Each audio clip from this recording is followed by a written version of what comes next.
Tomorrow we can start with the group. There's a large mass of asylum seekers en route to the U.S. who come from countries much further away than Central America. And before they get to the United States, they have to first make the treacherous trek through the Darien jungle. I drove from Medellin to the city of Turbo on Colombia's western frontier to get a sense of where these migrants are coming from. It's a long drive, about 9 hours. It's not that far distance-wise, but this road is so winding, just up and down these very extreme mountains, that's just how it is. It was dark by the time I arrived, but early the next morning I found what I was looking for: masses of African migrants at the public boat dock. Peter Ba left Cameroon in mid-June. Passed through Istanbul, that's in Turkey, then we stopped at Panama, then now we came to Ecuador. So we are trying to walk now back to Panama. From Panama, that's how we go to Inter-America, which that would be more safe for us. There's so many migrants that have showed up today that they're having to get more boats to put them in. This is the public dock in Turbo, and this boat behind me is full of migrants that are headed to a place called Capergana. It's the last spot inside Colombia, and from there they will start their walk. Most of them have no idea what they're about to face. I don't know. I heard it's a tough one, but I don't know. We just pray God to guide us through. Some of those making this trek through the jungle likely will not survive. But if they do, their journey is far from over. Camps in Panama now hold as many as 10,000 migrants, and the number of those being allowed to continue north to Costa Rica are only a few hundred per week. And the harbor master here in Turbo says the numbers continue to surge. As of yesterday, we've transported over 6,000 people of different nationalities: Congo, Cuba, Haiti, Pakistan, Syria, Eritrea, Bangladesh. It's increased a lot, especially migrants from Africa. Many of them think when they get here to Turbo, the worst is over. But in reality, their suffering is just beginning. And Fabricio thinks the biggest travesty is the number of children forced to make this dangerous journey.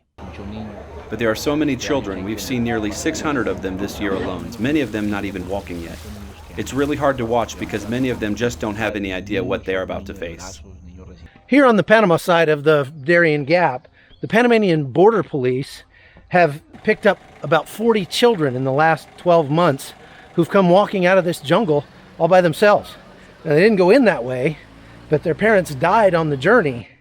And that leaves the government of Panama in a real quandary because in some cases, they don't even know what this kid's name is. He's too young to tell them, or even what country he comes from. And so I went and talked to the Panamanian version of Child and Family Services to find out how they're dealing with this crisis. They arrive here in very bad health, exhausted, dehydrated, and covered with bug bites from the jungle. It's really painful for our team. We are deeply disturbed seeing children affected in this way. Osledi Rodriguez is a Border Service liaison who works to reunite families who get separated on the trail. She says the children are being put in too much danger. We've heard stories of a tiger that attacked a baby and killed it out there. But when we recover lost children, we look at the border stations. And for example, recently reunited a 2-year-old with her mother after 7 days being lost. I'm at the bus station in Medellin, Colombia, and this is one of the main stopovers for many of the migrants who are coming from overseas.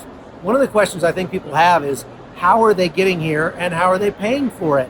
Well, almost all of the migrants coming from Africa, Asia, and other places around the world have to go to Ecuador first because it's the only country in the Western Hemisphere, basically, that will allow them in without a visa. Then they start taking buses. It takes about a week, and they ride buses from Ecuador up through Colombia, change buses here in Medellin, and take another one up to Turbo, which is the jumping off point for the Darien Gap.